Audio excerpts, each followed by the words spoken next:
मेरा नाम रीना है। हम सब एक ही घर में रहते थे। वो घर हमारे दादाजी का था। यहाँ पर मेरे पिताजी और उनके 2 भाई एक साथ रहते थे, लेकिन दोनों चाचू इस दुनिया में नहीं थे। अब मेरे पिताजी ही जिंदा थे। मेरे दादा भी जिंदा थे, जिनका हुक्म इस घर में चलता था। हमारे घर में हर चीज़ बहुत तादाद से आती थी, क्योंकि हमारे घर में काफ़ी लोग थे। लेकिन एक नौकरानी थी जो सबसे ज़्यादा खूबसूरत थी। उसका नाम नेहा था।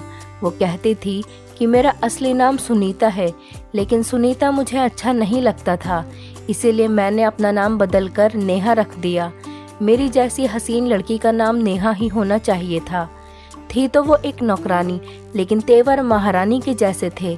नेहा बहुत ज़्यादा बिगड़ी हुई थी और इसके पीछे मेरे दादाजी का हाथ था। वो मेरे दादाजी की चहीती थी। मेरे दादा का सारा काम वही करती थी। मेरे दादा बिस्तर से उठ भी नहीं पाते थे। वो इतने ज़्यादा कमज़ोर थे, तो उन्हें दवाई देना, खाना खिलाना, उनके कमरे की साफ़ सफाई करना और जब वो अकेले हों तो उनके पास बैठकर बातें करना, ये सारे काम वही करती थी। मेरे पिताजी कहते थे कि तुम लोगों का क्या फ़ायदा, इनकी जो उम्र है उसमें तुम्हें उनके साथ रहना चाहिए और उनसे बातें करनी चाहिए, इनका ख्याल करना चाहिए, इनकी खिदमत करनी चाहिए। जब वो कल को इस दुनिया से चले जाएंगे और सारी दौलत इस नेहा के नाम कर देंगे, तब तुम सबकी अकल ठिकाने आएगी। मेरे चाचू इस दुनिया में नहीं थे, लेकिन उनके बच्चे थे और मेरा कोई भाई नहीं था। इसीलिए पिताजी को फिक्र सताती थी कि दादाजी की सारी दौलत इन लोगों में बढ़ जाएगी और मेरे पिताजी को कुछ भी नहीं मिलेगा, और जो मिलेंगे बचे कुचे वो पैसे वैसे भी हम दोनों बहनों की शादी में लग जाएंगे। इसीलिए वो परेशान रहते थे। लेकिन हम दादा के पास बैठते तो हमें बिल्कुल भी अच्छा नहीं लगता था। दादाजी अजीबोगरीब किस्म की बातें करते थे, किसी को पहचानते तक नहीं थे। ऐसे इंसान के साथ बैठकर क्या करते। नेहा उनके पास बैठकर बहुत ज़्यादा खुश होती थी। नेहा कमरे में होती तो उनके कमरे से हंसने की आवाज़ें आती। नेहा के पास हर वक्त पैसे भी होते थे। एक दिन वो अंदर बैठी थी, मैं भी अंदर चली गई और सामने का मंजर देखकर हैरान हो गई, क्योंकि मेरे दादाजी के हाथ में ढेर सारे पैसे थे और वो पैसे नौकरानी को पकड़ा रहे थे। ये पैसे कम से कम 50,000 तो लग रहे थे। मैंने कहा कि ये क्या हो रहा है, आप इतने सारे पैसे क्यों दे रहे हैं? तो मेरे दादाजी कहने लगे कि ये इसकी तनख्वाह है। तो मैंने कहा कि मुझे भी पैसे चाहिए। उन्होंने मुझे 1,000 का नोट पकड़ा दिया। मैंने कहा 1,000 में आता ही क्या है, नौकरानी को 50,000 दे रहे हैं, जबकि उसकी तनख्वाह 50,000 नहीं थी और अपनी पोती के लिए 1,000 रुपये हैं। पिताजी कहते हैं दादा के पास जाकर बैठा करो, लेकिन वो तो हमसे प्यार नहीं करते। जब इनके ऐसे हालात हैं तो हम अपना वक्त बर्बाद क्यों करें। मैं बाहर आ गई और अपने पिताजी से टकरा गई। वो मुझसे पूछने लगे, कहाँ से बौखलाई हुई आ रही हो और तुम्हारा ध्यान कहाँ है? मैंने उन्हें सारी बात बताई तो वो हैरान रह गए और पूछने लगे, ठीक है, तुमने उनको पैसे देते हुए देखा था? तो मैंने कहा, हाँ, मैंने खुद अपनी आंखों से देखा है। वो खुद इस नौकरानी को पैसे दे रहे थे और कह रहे थे कि ये इसकी तनख्वाह है। तो पिताजी ने कहा कि पहली बात तो यह है कि तनख्वाह का वक्त नहीं आया। 15 तारीख को महीना होता है और बीच में हम किसी को भी पैसे नहीं देते। और दूसरी बात कि नेहा की हर महीने की तनख्वाह मैं इसे देता हूँ, जो कि सिर्फ 15,000 रुपये है। तो फिर पिताजी ने इसे 50,000 रुपये क्यों दिए? मेरे पिताजी तो गुस्से में आ गए और दादा के कमरे में चले गए। मैं भी उनकी बातें सुनने लगी। दादाजी ने कहा कि इस बेचारी के घर में कोई मसला था कि इसकी बेचारी माँ बीमार थी, तो मैंने इसे पैसे दे दिए।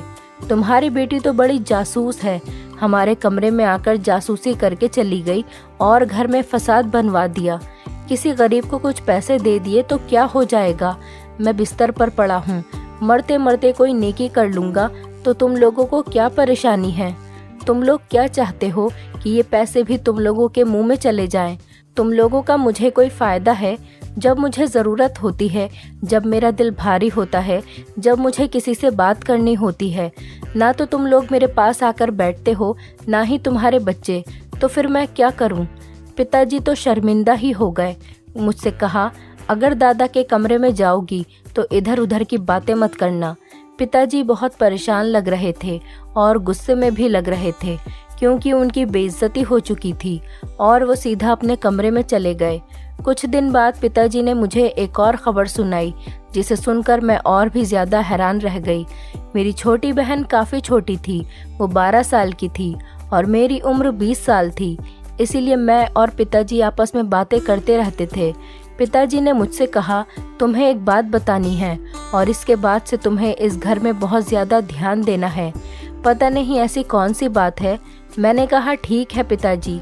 पिताजी ने मुझे बताया कि नेहा ज़रूर कोई चाल चल रही है, झूठ बोलकर पैसे ऐंठ रही है, क्योंकि कल ही मुझे एक मेडिकल पे उसका भाई मिला जो अपनी दवाई लेने आया था और मैंने उससे पूछा कि तुम्हारी माँ बीमार थी, अब कैसी है? तो वो मुझसे कहने लगा, आप कैसी बातें कर रहे हैं, मेरी माँ को तो गुजरे हुए 5 साल हो गए हैं। ये बात सुनकर मैं हैरान रह गया। इसने दादा से अपनी माँ की बीमारी का झूठ बोला, जबकि इसकी माँ तो इस दुनिया में ही नहीं है। पिताजी ने कहा कि ये लड़की बहुत चालाक है, इसीलिए मैं तुम्हें ये सब बता रहा हूँ। तुम इसकी तरफ से एहतियात करना और इसके ऊपर नज़र रखना। एक दिन मेरी कुछ दोस्तें मेरे घर आईं। हमारे घर में दौलत की कोई कमी नहीं थी, इसीलिए ही शायद मेरी दोस्तें भी मुझसे बातचीत करती थीं और मेरे घर आती जाती रहती थीं, क्योंकि उन्हें अच्छा खाना मिलता था, अच्छी चीज़ें मिलती थीं। वापसी में मैं उनका किराया भी दे दिया करती थी। वो नौकरानी को देखकर कहने लगी कि ये कौन है? मैंने कहा कि ये नौकरानी है। तो वो कहने लगी, कैसी बातें करती हो, नौकरानी? और ये इसने जो सूट पहना है वो 11,000 का है।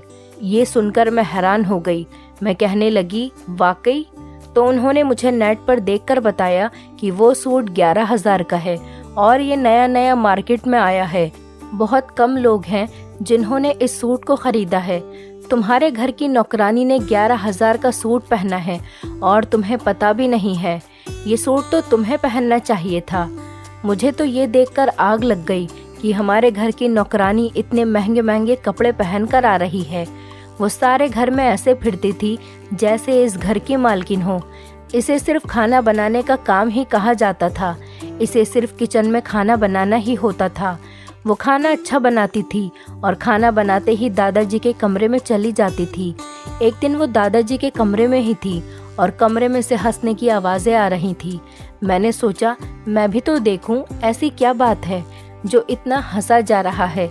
कहीं दादा इश्क तो नहीं लुटा रहे और ये मोहतरमा उठाए जा रही हूँ। मैंने दरवाज़ा खोलने की बहुत कोशिश की। मुझे दस्तक देने की कोई ज़रूरत नहीं थी। ये मेरा अपना घर था और मैं इस घर की मालकिन थी।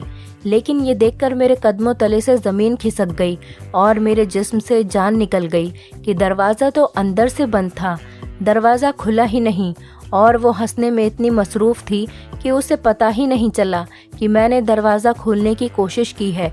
मैंने फ़ौरन पिताजी को कॉल की और ये सब कुछ उन्हें बता दिया।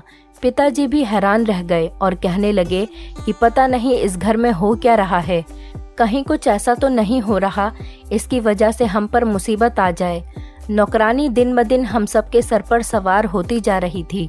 इसके तौर तरीके, इसकी हरकतें, इसका घर में सर उठाकर फिरने का अंदाज, इसके पास ऐसा कोई रास्ता था जिसके बारे में हमें पता नहीं था। इसने कुछ ऐसा कर लिया था जिसका हमें पता नहीं था। इसे किसी बात का डर नहीं था। अब वो हमारे सामने दनदनाती फिरती थी। अब तो वो हमारी बात भी नहीं मानती थी।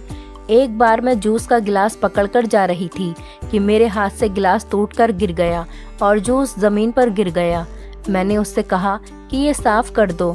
वो खाना बना रही थी। उसने मुझसे कहा, ये रहा कपड़ा, लो साफ कर दो। भला कौन सी नौकरानी आपको ये कहती है कि अपना काम खुद करो, जबकि आपने उसको काम पर रखा हो और आप उसे पैसे भी दे रहे हों। मुझे गुस्सा आ गया। मेरी नौकरानी से लड़ाई हो गई। मैंने कहा, नौकर हो तो नौकर ही बनकर रहो। मैंने तुमसे काम करने को कहा है, तुम मुझे बातें सुना रही हो। उठाओ वो कपड़ा और ये सारी गंदगी साफ करो। तो कहने लगी, मैं खाना बना रही हूँ, मुझे खाना बनाना है। जो गलती खुद की है उसे खुद साफ करो। उसने मेरे साथ जिद बना ली और उसने वो साफ ही नहीं किया। फिर बाहर से चपरासी अंदर आए। उन्होंने वो देखा तो साफ कर दिया, जबकि ये उनका काम नहीं था। मैंने भी नहीं किया क्योंकि मुझे भी गुस्सा आ गया था। मैंने ये बात पिताजी को बताई और कहा कि इस नौकरानी को घर से निकाल दें। पिताजी ने कहा कि ठीक है, इसे तो नौकरी से निकाल देना ही चाहिए। पिताजी ने अगले दिन ही इस महीने की तनख्वाह उसे दी और अगले महीने की तनख्वाह भी दे दी और उससे कहा कि हम तुम्हें नौकरी से निकाल रहे हैं, इसीलिए हम अगले महीने की तनख्वाह भी तुम्हें दे रहे हैं। वो जाने के बजाय मेरे दादाजी के कमरे में जाने की कोशिश कर रही थी कि मैं उनसे मिलकर चली जाऊंगी, तो मैंने कहा कि वो सो रहे हैं, जबकि वो सो नहीं रहे थे। कहने लगी, अच्छा मेरा कोई सामान अंदर पड़ा है। मैंने कहा कि मुझे बताओ क्या चीज़ पड़ी है, मैं तुम्हें लाकर देती हूँ। तो कहने लगी, नहीं मुझसे कोई गलती हुई है, मुझे काम से क्यों निकाल रहे हैं। वो हर तरह से कोशिश कर रही थी कि वो उस कमरे में जाए, लेकिन हम बाप बेटी ने भी उसे जाने नहीं दिया। हमने कहा अपना सामान उठाओ और यहाँ से चली जाओ, और फिर वो चली गई। हमने चैन सुकून का सांस लिया और सोचा कि ये काम हमने पहले क्यों नहीं करा था। थी तो हमारी नौकरानी ही, हमारा इसके साथ कोई रिश्ता नहीं था और ना ही वो हमारी कोई रिश्तेदार थी जिसको घर से निकालने के लिए ज़्यादा तकलीफ़ होती या तो बहुत बड़ा खेल खेलना पड़ता। नौकर तो आते जाते ही रहते हैं। पिताजी ने कहा कि कोई और नौकरानी ढूंढता हूँ जो खाना बनाया करे, और इस दफ़ा कोई बड़ी उम्र की औरत लेकर आऊँगा जिसका काम खाना बनाना होगा। हमें इस तरह की नौकरानी नहीं चाहिए। नेहा को घर से निकालकर मैं बहुत खुश थी, लेकिन अभी नेहा को गए हुए कुछ ही घंटे हुए थे कि रात हुई थी और दादाजी की तबीयत बहुत ज़्यादा खराब हो गई। पिताजी ने कहा शायद इनका वक्त आ गया है, जल्दी जल्दी आ जाओ। सब दादाजी के पास पहुंच गए। उनके सिरहाने बैठे थे। वो काफ़ी देर से बुरी तरह से रो रहे थे, जैसे कि उन्हें बहुत ज़्यादा दर्द हो रहा हो।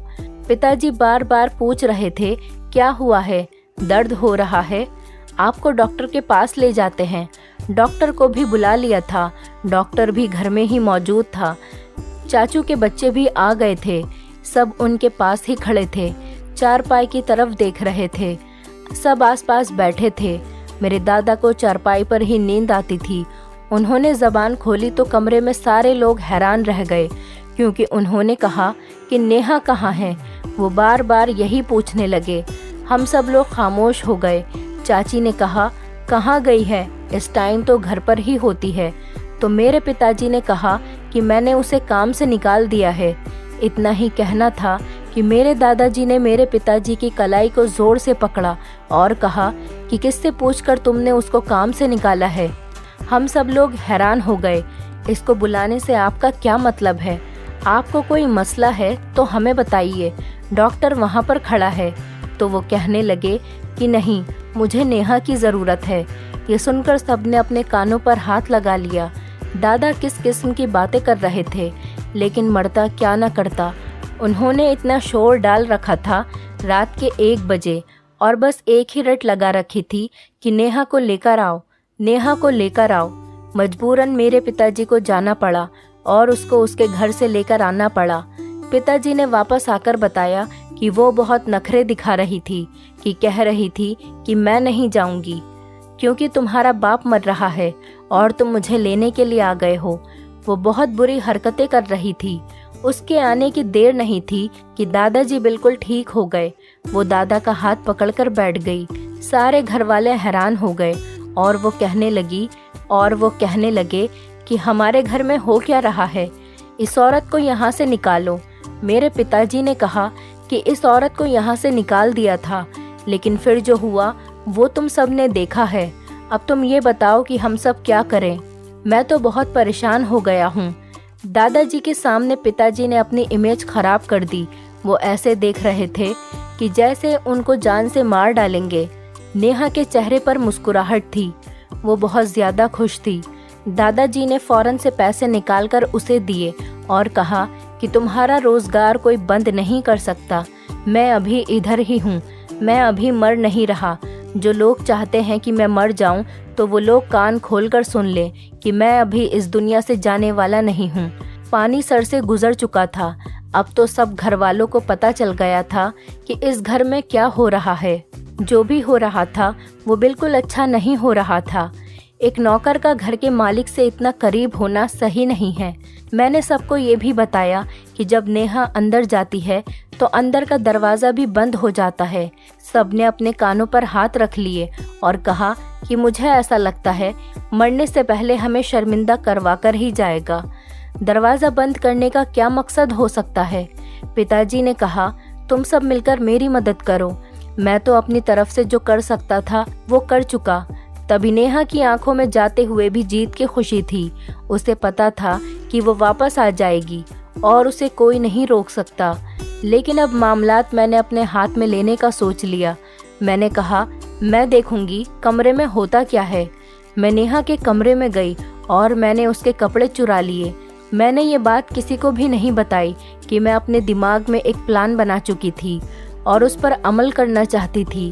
वैसे मैंने गलती करी, मुझे ये बात पिताजी को बता देनी चाहिए थी, लेकिन पिताजी मुझे ये काम कभी नहीं करने देते और मैं बड़ी बहन बनकर सबका मसला हल करना चाहती थी। मैंने सोच लिया कि मुझे क्या करना है।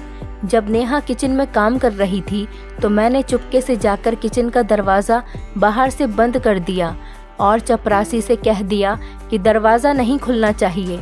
चपरासी अंकल बचपन से ही मेरे साथ खेला करते थे। वो मेरी बात ज़रूर मानते थे। मैं खुद नेहा के कपड़े पहनकर दादाजी के कमरे में चली गई और दुपट्टे को थोड़ा आगे कर लिया। वो मुझे देखकर समझने लगे कि मैं नेहा हूँ। दरवाज़ा भी मैंने अंदर जाकर बंद कर दिया। दादाजी कहने लगे, ये क्या, आज तो तुम दुल्हन बनकर आ गई हो, क्या हो गया है? तो मैंने आगे से सिर हिला दिया तो कहने लगे, अच्छा अच्छा, आज तुम दुल्हन हो और दुल्हन बनने की कोशिश कर रही हो। मैं जाकर उनके कदमों के करीब चारपाई पर बैठ गई। फिर इसके बाद इस कमरे में जो हुआ वो देखकर मेरी जान निकल गई, क्योंकि उन्होंने बात ही कुछ ऐसी की थी। उन्होंने कहा, अरमान के दुल्हन होना, अरमान जल्दी आ जाएगा। मैं जब तुम लोगों की शादी करवा दूंगा और ये काम करके ही मैं इस दुनिया से जाऊंगा। अरमान कोई और नहीं, मेरे चाचा का बेटा था और शायद उसका चक्कर नेहा से चल रहा था और ये दोनों आपस में शादी करने वाले थे। दादाजी को इस बात का पता था, नेहा इस घर की रानी बनने वाली है, यानी कि इस खानदान की बहू बनने वाली थी। मैं क्या करती? मैंने दादाजी से कहा कि मैं आपके लिए पानी लेकर आती हूँ। आवाज़ थोड़ी बदल गई और मैं वहाँ से बाहर आ गई। मेरी सांस थोड़ी फूली हुई थी और किसी को पता भी नहीं था कि मैं क्या करके आई हूँ। मैंने फौरन कपड़े बदले और चपरासी से पूछा, इसको पता तो नहीं चला? उन्होंने कहा, नहीं, वो अपने काम में लगी हुई थी। किचन का दरवाज़ा मैंने खुद खोला। मैंने इतना सब कुछ कर दिया लेकिन किसी को पता नहीं चला। मैं पिताजी का इंतज़ार करने लगी, उनको कॉल की। वो किसी काम में व्यस्त थे। रात को जब वो घर आए तो मैंने उनसे कहा कि मुझे आपसे बहुत ज़रूरी बात करनी है। मैंने पिताजी को सारी बात बताई तो ये सुनकर वो भी हैरान रह गए। पिताजी ने सारे लोगों को बताया और जिस चाची का अरमान बेटा था उसकी माँ को जब ये बात पता चली वो तो बिल्कुल हैरान रह गईं, क्योंकि उनको इस बात का पता ही नहीं था। अरमान को बुलाया गया। सब चाची के घर इकट्ठा हुए। अरमान ने कहा कि मैं इस लड़की से मोहब्बत करता हूँ और इस बात का दादाजी को भी पता है। आपको शायद नहीं पता कि दादाजी ने हाँ कर दी है और वसीयत भी कर दी है कि हमारी शादी होगी, चाहे वो इस दुनिया में रहें या ना रहें। वो तो पागल हुआ था। वो अक्सर हमारे घर आया जाया करता था, क्योंकि वो मेरे पिताजी के साथ काम संभालता था, इसीलिए वो मेरे घर पर खाना खाने के लिए आ जाता था। सब घर वालों ने इसे समझाया कि तुम घर की नौकरानी से शादी करोगे, तुम पागल तो नहीं हो गए हो? तो ये सुनकर वो कहने लगा कि वो नौकर है तो क्या हुआ, ये बहुत ज़्यादा खूबसूरत है और मैं इससे मोहब्बत करता हूँ। आप लोग मेरा कुछ नहीं बिगाड़ सकते। दादाजी मेरे साथ हैं। और वो भी दादाजी के साथ जाकर मिल गया और दादाजी ने दूसरे दिन ये ऐलान करा कि अगले 3 दिन में इनकी शादी हो जाएगी। मेरी ज़िंदगी का कोई भरोसा नहीं, मैं इसकी शादी कराकर जाऊंगा। इसका बाप इस दुनिया में नहीं है और उसकी माँ बेचारी रोकती रह गई और चाची की आंखों के सामने उसकी शादी उससे हो गई। घर में सजावट भी करवाई गई और खूब धूमधाम से शादी हो गई।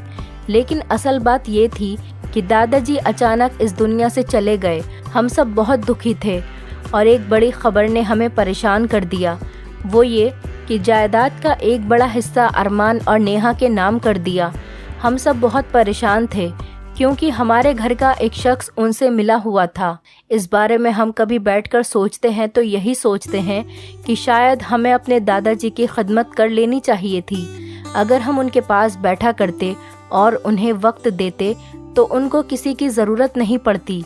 पता नहीं हमारी गलती थी या किसी और की, लेकिन कुछ भी हो, अरमान और नेहा तो अपनी किस्मत चमका गए।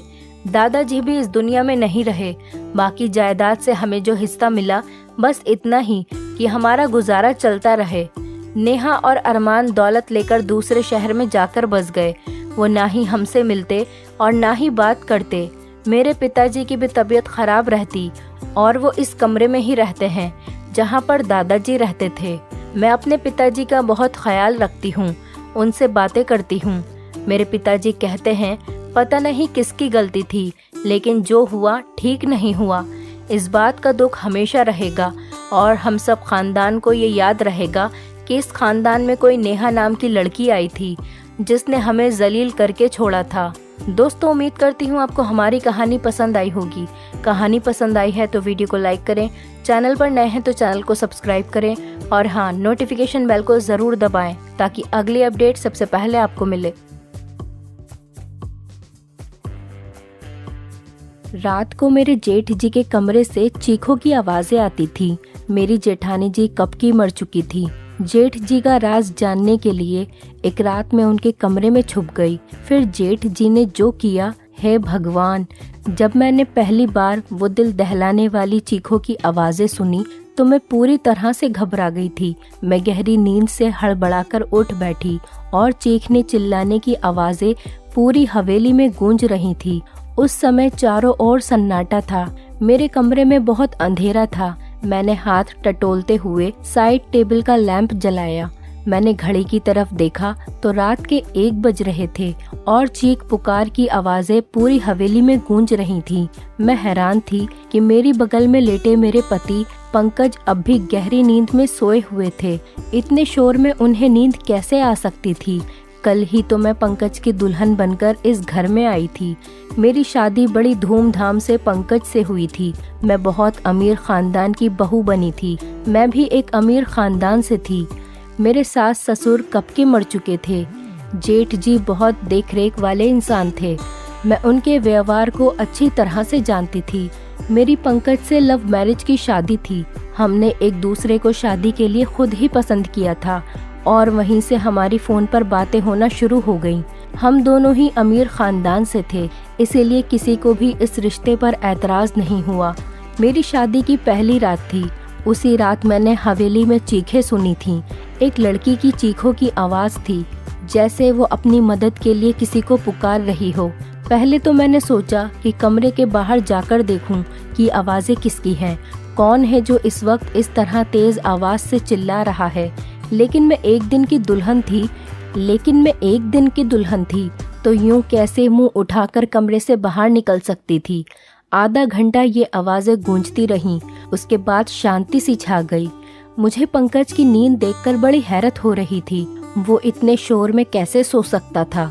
लेकिन कुछ देर के बाद आवाज़ें आनी बंद हो गई थी, जैसे कभी शोर हुआ ही ना हो। मैं दोबारा से लेट गई और अब मेरी आंखों से नींद कोसों दूर जा चुकी थी। मेरा दिमाग बार बार उस चिल्लाने वाली लड़की की तरफ जा रहा था। कौन थी वो लड़की और वो ऐसे क्यों चिल्ला रही थी और उसकी आवाज़ पर सब लोग क्यों खामोश थे, वरना एक हलचल सी मच जानी चाहिए थी। फिर मुझे कुछ डर सा महसूस होने लगा था, क्योंकि जहाँ ये हवेली बनी हुई थी वहाँ आसपास केवल जंगल ही थे। गांव तो 3-4 मील की दूरी पर था। मैं कुछ दिनों के लिए गांव आई हुई थी, क्योंकि मुझे रहना तो शहर में ही था। शादी से पहले मेरी ये बात तय हुई थी और शहर में भी इन लोगों का बंगला बहुत खूबसूरत बना हुआ था और हवेली तो इतनी बड़ी थी कि ना जाने कितने कमरे यहाँ पर बने हुए थे। यहाँ का बगीचा बहुत बड़ा बना हुआ था। मुझे तो इस हवेली में घुसते ही किसी महल के जैसा लगने लगा था। मैंने बस थोड़ी सी नज़र ही डाली थी, लेकिन यहाँ की अमीरी देखकर मेरी आंखें चौंधिया सी गई थी। मेरा कमरा फूलों और कैंडल से सजाया गया था। मैं खुद पर जितना भी गुरूर करती उतना ही कम था। हम दोनों को देखकर सब दिया बाती की जोड़ी कहते थे, मगर आज की रात जो कुछ मैंने सुना था, मेरे दिमाग ने काम करना बंद कर दिया था। न जाने कब सोचते सोचते मैं फिर से नींद की वादियों में खो चुकी थी। सुबह पंकज प्यारी सी मुस्कान लिए मुझे जगा रहा था। कहने लगा, उठ जाइए मैडम जी, ये दिल्ली नहीं है जो आराम से चादर तान कर सोई रहोगी। मैंने धीरे धीरे आंखें खोली तो वो उठ चुका था। पंकज बिस्तर से उठकर अपने कपड़े निकाल रहा था।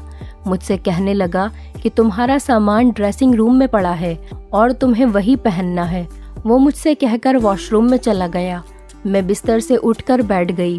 पहले तो मुझे ऐसा लगा कि रात वाली बात शायद मेरा कोई वहम थी।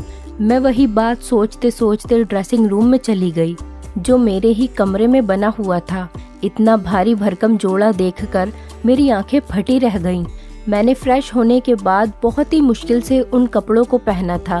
पंकज कमरे से जा चुका था तो कुछ लड़कियां मुझसे पूछकर मेरे कमरे में आईं और मुझे जेवरात पहनाने लगी, तैयार करने लगी। जब मैं सज धज कर बाहर आई तो मेरे जेठ जी सामने कुर्सी पर बैठे थे। उन्होंने मुझे देखा और मुस्कुराने लगे।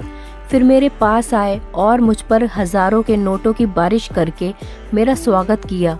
फिर मुझे बाहर ले गए, जहां गांव की औरतें मुझे देखने के लिए कब से मेरा इंतजार कर रही थीं। गर्मी और धूप में न जाने वो कब से बाहर बैठी थीं। वो मेरी एक झलक देखने के लिए वहां पर बैठी हुई थी। मेरे जेठ जी कहने लगे, ये हमारे घर की नई मालकिन है, पंकज की बीवी। सभी औरतें मुझे नमस्ते करने लगी। मैं थोड़ी देर से ज्यादा वहां रुक नहीं पाई थी। तेज धूप ने मेरी हालत खराब कर दी थी। जल्दी जल्दी मैं अंदर गई और अपने कमरे में एसी ऑन करके बैठ गई। पूरा दिन लगातार लोगों का आना जाना लगा रहा। पंकज से मेरी मुलाकात बस रात को हुई थी, वरना वो पूरा दिन मर्दों के साथ ही रहे थे। गांव के कुछ और ही रस्मों रिवाज होते हैं। पति पत्नी आपस में कम वक्त और दूसरों के साथ ज्यादा वक्त गुजारते हैं। यही मेरे साथ भी हुआ था। रात तक मैं थकान से चूर हो चुकी थी, इसीलिए लेटते ही मुझे नींद आ गई और पंकज मुझसे कहने लगा कि गांव के माहौल से तुम परेशान हो गई हो। वो मेरी तरफ प्यार से देखने लगा। फिर मैंने आंखें खोली और थोड़ा सा मुस्कुरा दी। मैंने कहा, पंकज, बस जल्दी से दिल्ली वापस जाने का सोचो। मुझे ऐसे माहौल की आदत नहीं है। मेरी बात पर न जाने क्यों पंकज की मुस्कुराहट गायब हो गई थी। फिर वो बेड पर टेक लगाकर बैठ गया और कहने लगा, अभी तो ऐसा मुमकिन ही नहीं है, लेकिन मैं कोशिश करूँगा। मैं नींद में होते हुए भी पूरी आंखें खोलकर उसको घूरने लगी। पंकज, मैं गांव में 2 दिन से ज्यादा नहीं रह सकती। ये बात तुम अच्छी तरह से जानते हो। मुझे घुटन होती है यहाँ के पहनावे से, यहाँ के रहन सहन से। अजीब घुटन सा माहौल है यहाँ का। मैं नहीं रह सकती यहाँ पर। मेरी बात सुनकर वो किसी गहरी सोच में चला गया। उसने सिगरेट निकाली और लाइटर से जलाकर पीने लगा। मैं नींद में चूर थी, इसीलिए सो गई। रात को फिर से मेरी आंख शोर से खुली थी। वही एक लड़की की चीख पुकार अपने बचाव के लिए मदद मांगती हुई। मैं तुरंत उठकर बैठी और मैंने पंकज को भी जगा दिया। वो मुझे नींद में देखने लगा। मैंने कहा, पंकज, किसी के चिल्लाने की आवाजें आ रही हैं। मेरी बात पर पंकज ने नजरें चुराई और कहने लगा, कैसी आवाजें? मुझे यहाँ तो कोई आवाज नहीं आ रही। मैं उसकी ये बात सुनकर हैरान रह गई थी। ये कैसे मुमकिन था? मुझे तो लड़की के चिल्लाने की आवाजें आ रही थी, लेकिन पंकज को नहीं आ रही हैं। मैंने हैरत से पंकज की तरफ देखा। मैंने कहा कि ये लड़की की आवाजें तुम्हें सुनाई नहीं दे रही हैं? वो कहने लगा, नहीं, मुझे कोई भी आवाज सुनाई नहीं दे रही है। मुझे नींद आ रही है, मुझे परेशान मत करो। ये कहकर वो फिर से सो चुका था और मेरा डर के मारे बुरा हाल था। क्या ये आवाजें सिर्फ मुझे ही सुनाई दे रही थी? इसका मतलब कोई भूत प्रेत? ये सोचकर तो मैं डर से कांपने लगी थी। डर की वजह से मैं पंकज से चिपक के लेट गई। मेरा दिल जोर जोर से धड़क रहा था। अब तो मुझे इस हवेली में एक दिन भी नहीं रुकना था। मुझे तो भूतों से बहुत डर लगता था। अगली सुबह ही मैंने पंकज से शहर जाने की जिद शुरू कर दी। मैंने कहा, मुझे वापस दिल्ली जाना है। मुझे डर महसूस हो रहा है। मुझे 2 दिन से यहाँ किसी के चिल्लाने की आवाजें सुनाई दे रही हैं, जैसे कोई लड़की मदद के लिए पुकार रही हो। मैं यहाँ नहीं रह सकती। डर की वजह से ऐसा लग रहा था जैसे मैं अभी अभी रो दूंगी। और पंकज मुझे ध्यान से देख रहा था। वो बार बार नजरें चुरा रहा था।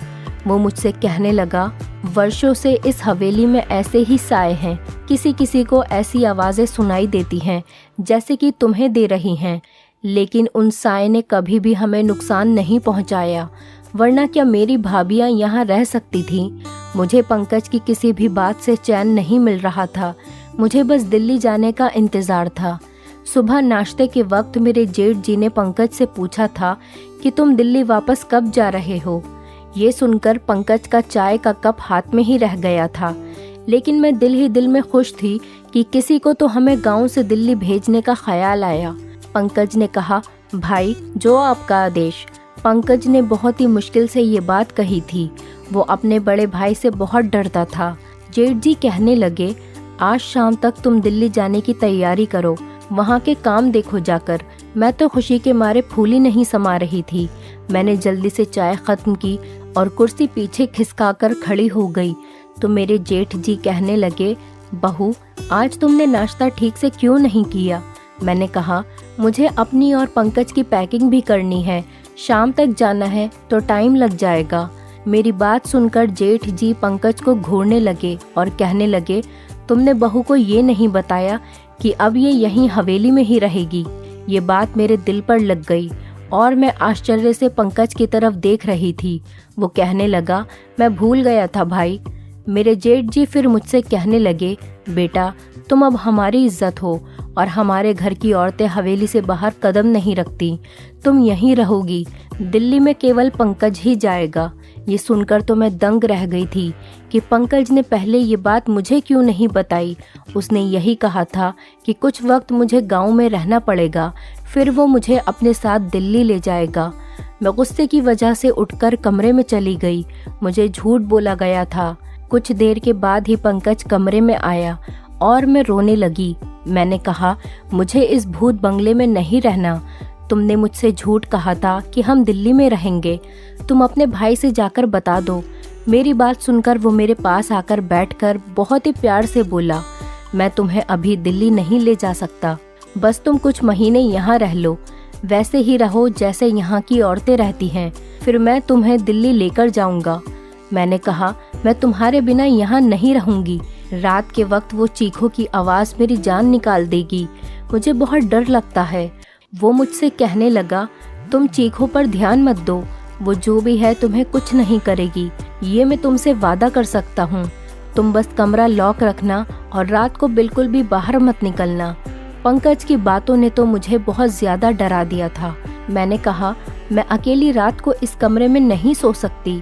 पंकज कुछ देर तक सोचता रहा, फिर कहने लगा कि ठीक है, मैं भाई से कहकर एक नौकरानी का इंतज़ाम करवा दूंगा। वो तुम्हारे साथ रात को इस कमरे में सो जाया करेगी, लेकिन तुम बस ये कोशिश करना कि भाई को तुमसे कोई शिकायत ना हो। मैंने इस बात पर सिर हिला दिया। पंकज शाम को दिल्ली के लिए निकल चुका था और मैं अकेली रह गई। रात को मेरे साथ एक नौकरानी मेरे कमरे में सोने लगी थी। वो ज़मीन पर अपना बिस्तर बिछा लिया करती थी और लेट जाती थी। रात को जब वो चीखों की आवाज़ आती तो मेरी आंखें खुल जाती। मैंने महसूस किया था कि जिस वक्त चीखों की आवाज़ आती थी वो नौकरानी भी करवटें बदलती रहती थी।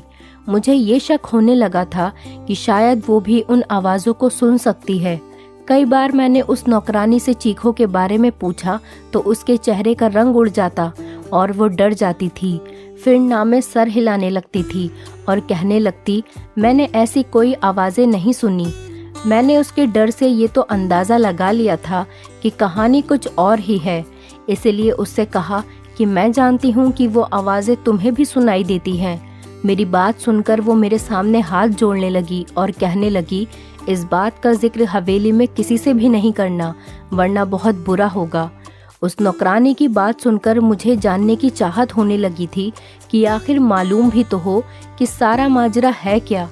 मैंने रात को जब वो चीखों की आवाज़ सुनी तो ये ठान लिया कि सच्चाई क्या है इसका पता लगाकर ही रहूँगी, क्योंकि कहीं ना कहीं मुझे ये यकीन हो चुका था कि ये मामला भूत प्रेत का नहीं है। रात को चिल्लाने की आवाज़ सुनकर मैं उठकर खड़ी हो गई और दबे पांव अपने कमरे के दरवाजे के पास आई और धीरे से दरवाज़ा खोला। मुझे वो आवाज़ ऊपर की मंजिल से आ रही थी। मैं धीरे से चलती हुई ऊपर चढ़ गई। वहाँ से वो आवाज़ें मुझे और भी नज़दीक से सुनाई देने लगी थी। जब मैं उन आवाज़ों का पीछा करते हुए आगे बढ़ी तो सामने कमरे को देखकर मेरे होश उड़ गए। वो तो मेरे जेठ जी का कमरा था, जहाँ से लड़की की चीखों की आवाज़ें आ रही थी। मेरे चेहरे का रंग उड़ चुका था। मैं वापस नीचे आ गई और अपने कमरे में आकर अपनी बढ़ती दिल की धड़कनों पर काबू पाने लगी। राजीव यानी कि मेरे जेठ जी के कमरे से आ रही थी। आवाज़ सुनकर मैं ये सोच भी नहीं सकती थी कि वो ऐसे भी हो सकते हैं। उनकी बीवी भी जिंदा नहीं थी, ना ही उन्होंने दूसरी शादी की थी। दुनिया के सामने वो कितने बड़े थे। फिर वो आवाज़ें, मैं खुद से ही बात करने लगी। मेरे दिल में उनकी बहुत इज्जत थी। मैं उनके बारे में इस तरह से सोच भी नहीं सकती थी। मेरी आंखों से आंसू बहने लगे। मैं अपने बेड पर बैठकर रोने लगी। मेरा जेठ और औरतों के साथ, नहीं नहीं, ऐसा कैसे हो सकता है। गांव वाले तो उनकी बहुत इज्जत करते हैं। फिर ये सब क्या था? ये उनका कौन सा रूप था जो आज मैंने अपनी आंखों से देखा था? मेरी पूरी रात जागते हुए कटी थी, क्योंकि मैं उनके बारे में ऐसा सोच भी नहीं सकती थी। सुबह नाश्ते पर वो उसी तरह बैठे थे। मेरी आंखें देखकर चाय पीते हुए कहने लगे, पंकज ने फ़ोन पर बात नहीं की मेरी बहू से, तभी रो रो के आंखें सुजा ली हैं। उनकी बात पर मैंने कोई जवाब नहीं दिया। मैं खुद ही मुस्कुराने लगी। फिर बोले कि पंकज वहाँ बहुत बिजी है, शायद इसीलिए फ़ोन नहीं कर पाया होगा। मैंने उनकी बात का कोई जवाब नहीं दिया। आज तो उनकी शक्ल देखने का भी मेरा दिल नहीं चाह रहा था। कैसा दोगला इंसान था। दिन में नेक और रहमदिल बना रहता था और रात को ये सोचकर ही मेरा शरीर कांपने लगा था। मैं सोच चुकी थी कि अब उनका पर्दाफाश करके ही रहूंगी, लेकिन मैं नहीं जानती थी कि मैं अपने लिए कितनी बड़ी मुसीबत खड़ी करने जा रही हूँ। जब मैंने वही आवाज़ें दोबारा सुनी तो मैं फिर उसी कमरे के बाहर चली गई। कमरे के हॉल में देखने लगी तो एक 15 साल की लड़की थी। गांव की लग रही थी। उसके चेहरे से उसका दर्द साफ साफ पता चल रहा था। वो हाथ जोड़े अपनी इज्जत की भीख मांग रही थी, चिल्ला रही थी, लेकिन मेरे जेठ जी ने बड़ी बेदर्दी से उसका दुपट्टा उतार कर फेंक दिया था। मैं उससे ज्यादा नहीं देख सकती। मैं वापस पलट आई। कैसे भी करके मैंने वो रात काटी थी। सुबह होते ही मैंने पंकज को फ़ोन किया और कहा, तुमने मुझसे इतना बड़ा झूठ बोला। तुमने कहा हवेली में आत्माएं हैं, जबकि ऐसा कुछ भी नहीं है। वो आवाज़ें गांव की मासूम लड़कियों की हैं, जो तुम्हारे पिता जैसे भाई की हवस का निशाना बनती हैं। मेरे मुंह में जो आ रहा था मैंने सब पंकज से कह दिया।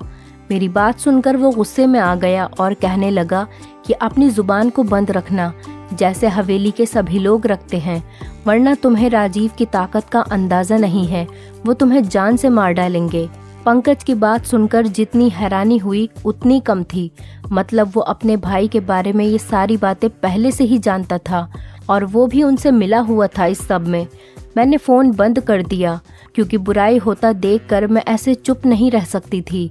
मुझे बस एक सबूत चाहिए था, क्योंकि यहाँ ऐसा कोई नहीं था जो राजीव के खिलाफ एक लफ्ज़ भी बोलता। इसीलिए मैंने रात होने से पहले ही बीमारी का बहाना बनाया और अपना कमरा लॉक करके अपने कमरे में बंद हो गई। मैं जानती थी कि राजीव कब ऊपर जाता है, इसीलिए मैं अपनी पिछली खिड़की से बाहर निकली और पाइपलाइन के सहारे ऊपर की तरफ पहुंच गई। राजीव के कमरे के बाहर की खिड़की उस वक्त खुली हुई थी। मैं उस खिड़की के जरिए उस कमरे में पहुंच गई और उस कमरे को किसी दूल्हे के कमरे की तरह सजाया हुआ था। मैं उसी खिड़की के पास एक कोने में छिप गई। रात 1 बजे राजीव उस कमरे में आया और सामने सोफे पर बैठ गया। कुछ देर के बाद उसका नौकर शराब की बोतल लेकर आया और सामने टेबल पर रख दिया। मैंने अपने मोबाइल का कैमरा ऑन कर दिया। कुछ देर के बाद एक 14 साल की मासूम सी लड़की उस कमरे में आई। वो चिल्ला रही थी, बार बार ये कह रही थी कि उसे उसके घर वालों के पास जाना है। वो नौकर उस लड़की को कमरे के अंदर धकेल कर कमरा बंद करके चला गया। राजीव एकदम आराम से सोफे पर बैठा उस लड़की की बेबसी का तमाशा देख रहा था, जो बहुत ज्यादा रो रही थी, दरवाज़ा पीट रही थी, अपने बचाव के लिए मदद मांग रही थी। जिसकी चीख पुकार हवेली की बेजान दीवारों में गूंज रही थी। वहाँ के लोग इस जुल्म पर बिल्कुल खामोश थे। वो लड़की जब दरवाज़ा बजाकर थक गई तो राजीव के पास आकर हाथ जोड़ने लगी और कहने लगी, राजीव साहब, मुझे छोड़ दो, मुझे जाने दो, मैं तुम्हारी बेटी की उम्र की हूँ, मुझ पर तरस खाओ। उसकी बातें सुनकर मेरा जेठ गुस्से से उठा और उसके बाल पकड़कर कहर भरी नज़रों से देखते हुए बोला, किसी नीच जात की लड़की, तेरी इतनी हिम्मत कि तू मेरे सामने जुबान चलाए। तुझे मैं बताता हूँ कि मेरे सामने जुबान चलाने वालों का मैं क्या अंजाम करता हूँ। ये कहकर उसने उस लड़की को बड़ी जोर से जमीन पर पटका, फिर उसकी गर्दन पर अपने पैर से मारने लगा। वो लड़की दर्द से बिलबिला उठी थी और मैं ये सब नहीं देख पा रही थी। न जाने कैसे मैंने खुद को काबू में किया। वहाँ खड़ी ये सब कुछ देख रही थी मैं। फिर मेरे जेठ ने उस लड़की को पकड़कर बिस्तर पर पटका और अपना सिगरेट जलाकर जैसे ही उसने लड़की के चेहरे पर लगाया, उस लड़की की चीख के साथ साथ मेरी भी चीखें निकल गईं। राजीव तुरंत ही वहाँ से पीछे हटा। मेरी चीख सुनकर वो समझ गया था कि कमरे में उस लड़की के अलावा कोई और भी है। इससे पहले कि वो मुझे ढूंढता, मैं उसी खिड़की से बाहर निकल गई, लेकिन शायद वो मुझे देख चुका था, क्योंकि मैं कोई प्रोफेशनल जासूस तो नहीं थी, एक आम सी लड़की थी। मैं जिस रास्ते से आई थी उसी रास्ते से नीचे उतर गई, लेकिन अपने कमरे के बजाय हवेली के पीछे चली गई। मैं वहीं जाकर छुप गई। मुझे पूरी हवेली में एक हलचल सी महसूस हुई थी। बहुत से कदमों की आवाज़ें सुनाई दे रही थी। मैं एक घनी झाड़ी में छुप गई। बहुत से नौकर टॉर्च जलाकर मुझे ढूंढ रहे थे। मैं तो सांस लेना ही भूल गई थी। मुझे डर था कि अब मैं पकड़ी जाऊंगी। कुछ देर के बाद नौकर वहां से चले गए। उनके जाते ही मैंने सुकून की सांस ली। मैं एक बड़े से पेड़ पर चढ़ने लगी जो इस हवेली की दीवार से चिपका हुआ था। उस पेड़ पर चढ़कर मैंने दीवार से दूसरी तरफ देखा तो वो एक घना जंगल था। मैं वहां कूद गई थी। मैं नहीं जानती थी कि मैं उस जंगल को पार करने के बाद कहां पहुंच जाऊंगी, लेकिन मैं लगातार भाग रही थी। सुबह तक मैं भागती रही। जैसे ही हल्की हल्की रोशनी हुई, मैं सड़क पर पहुंच चुकी थी। उसी वक्त एक बस दिल्ली जाने के लिए वहां से गुजर रही थी। मैं उस बस में बैठ गई और पूरे रास्ते भर मैंने अपना चेहरा दुपट्टे से छुपाए रखा। दिल्ली पहुंचते ही मैंने अपने पापा के दोस्त, जो कि IPS अफसर थे, उन्हें ये वीडियो दिखा दी। मेरी वजह से उस गांव के इस घिनौने खेल का किस्सा खत्म हुआ था और राजीव के साथ साथ पंकज भी पकड़ा गया था। वो लोग गांव की कम उम्र लड़कियों के साथ गलत करके उसे दूसरे देश में भेजते थे और कुछ को मार देते थे, और मेरे पति दिल्ली से वही काम करते थे और इसीलिए वो मुझे अपने साथ नहीं लेकर गए थे। मैंने अब पंकज से तलाक ले लिया था, क्योंकि मैं ऐसे इंसान के साथ जिंदगी नहीं गुजार सकती थी। मुझे खुशी थी कि मेरी वजह से बहुत सी लड़कियां बच गई थीं। दोस्तों, उम्मीद करती हूँ आपको हमारी कहानी पसंद आई होगी। कहानी पसंद आई है तो वीडियो को लाइक करें, चैनल पर नए हैं तो चैनल को सब्सक्राइब करें और हाँ, नोटिफिकेशन बेल को ज़रूर दबाएं ताकि अगली अपडेट सबसे पहले आपको मिले।